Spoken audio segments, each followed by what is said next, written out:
النهارده جمهور الزمالك بيثبت ان اللي هيلعب بكره مش 11 لاعب ولا 22 لاعب بالبودلة ولا ايا كان اللعيبه اللي هتلعب وايا كان عددهم. انت بيلعب النهارده معاك في المدرج بس اكتر من 40 الف لاعب مش مشجع، لاعب فاهم كوره وعارف كوره ومستني كل كبيره وصغيره في الماتش علشان هو لعيب كوره بيلعب معاك في نفس الوقت اللي بتلعب فيه المباراه. مش هو بيشجع، هو بيلعب.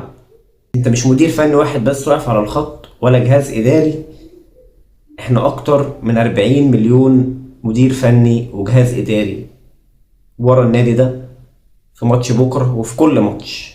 كفايه اول خبر اللي حصل مع تذكرتي لما قالك احنا في خلال نص ساعه بس دخل اكتر من 2 مليون مشجع في وقت واحد، وده اللي وقع لك الموقع.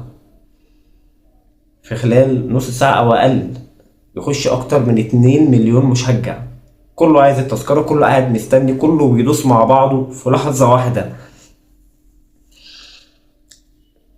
الماتش انا قلقان زيك، وده واضح علينا كلنا، محدش فينا عارف ينام.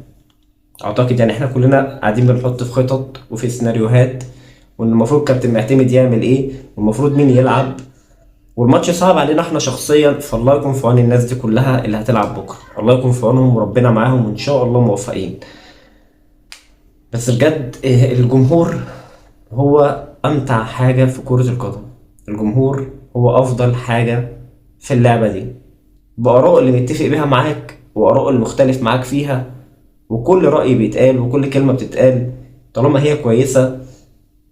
دي أفضل حاجة في الدنيا، إن إحنا نتكلم مع بعض وكل واحد يقول وجهة نظره بكل احترام.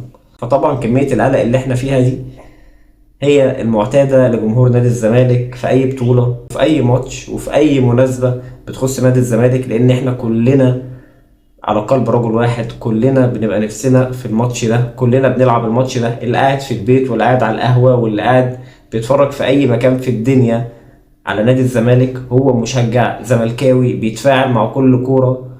احنا كده والزمالك عودنا على كده، واحنا حابين الزمالك علشان كده.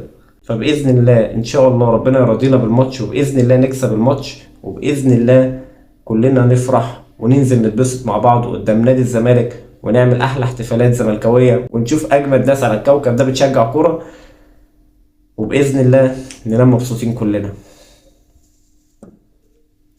سلام.